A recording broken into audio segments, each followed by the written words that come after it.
Вот продолжение нашей темы о безответственном отношении населения людей к животным. Вот пример. Вот маленькие, 5 щенков, вот малышики. Принес мальчик ночью, принес в пакете и сказал, что нашел он их под каким-то домом. Ну вот, товарищи взрослые, но мы тоже взрослые люди. И я уверена, что никакой мальчик их не нашел под тем забором. Этот мальчик, говорит, был около нашего приюта, а скорее всего за каким-нибудь углом стояли родители, наблюдали, как он будет их щенков нам отдавать. Скорее всего, их собака родила, и щенков они мальчика отправили. Во-первых, это какое воспитание? Уже заведомо научились ребенка врать. Мы, конечно, могли бы взять этого мальчика, отвезти в полицию, сказать, что вот там в 10 часов вечера ребенок гуляет сам, привел щенков, начали бы допрос этому мальчику, откуда он взял щенков. И, конечно, бы он, наверное, все рассказал о своих родителях, которые, не надо так делать, понимаете, не надо. Вот, ты мой золотой. Вот. И как вот, и что бы мы, они были маленькие, с ладошку, и что бы мы с ними сделали? Мы должны были, вот нам сказали, зачем вы их взяли? Что, они должны были замерзнуть, они должны были умереть? Смотрите, какие красавчики. А где вот тут у нас уже, одну мы назвали Полинка, она теперь уже не Полинка, где она есть-то? А вот она, а она уже Машенька. И тоже уже вот забронирована, уезжает на следующей неделе, вот 19 числа у нее будет прививка. И все, она уезжает в Голландию, ее ждет семья, очень ждут. И до слез обидно, почему же мы не такие? Их там ждут, им какие-то кроватки уже покупают. Вот у нас уже получается 13, вот сегодня, большой праздник, наш Дикуля добрался наконец до Англии. Но он в городе, там в приморском городе, Хиски, что ли, как-то так называется, но мы уже видео увидели, ближе к Шотландии. Вы бы видели, мы покажем эти фильмы, покажем, как их встречают, как их любят. Вот я хочу спросить, люди, что же с нами-то случилось, почему мы не такие?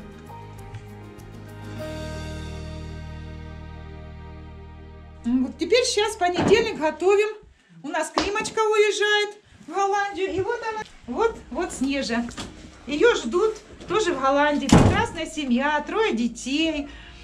Вот. И 2 кошки там, у них еще собака. И почему-то, не почему-то, вообще я рада за то, что у них считается, что если одна собака в семье, это мало. Всегда говорят, ой, да вот, наверное, вот моя соседка возьмет, мне одна написала, у нее всего 1 собака, как это так? А вот у меня будет 3-я. И почему-то у них хватает и денег, и средств, и они среднего, как вот, заработка люди, скромно одеты, глаза у них добрые у всех.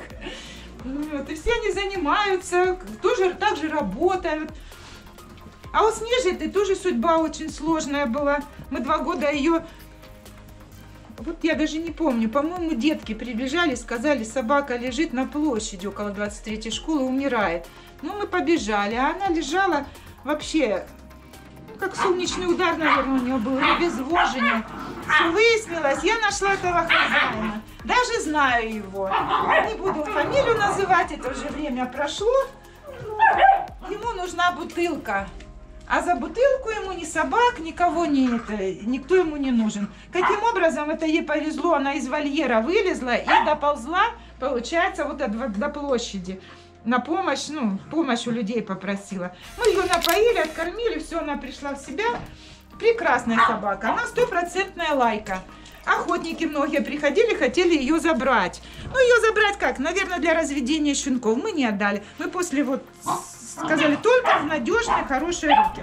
Честно сказать, я ее хотела, когда, думаю, из Айхала буду уезжать, я ее заберу, потому что я ее выхаживала после операции, стерилизации. Очень ее полюбила.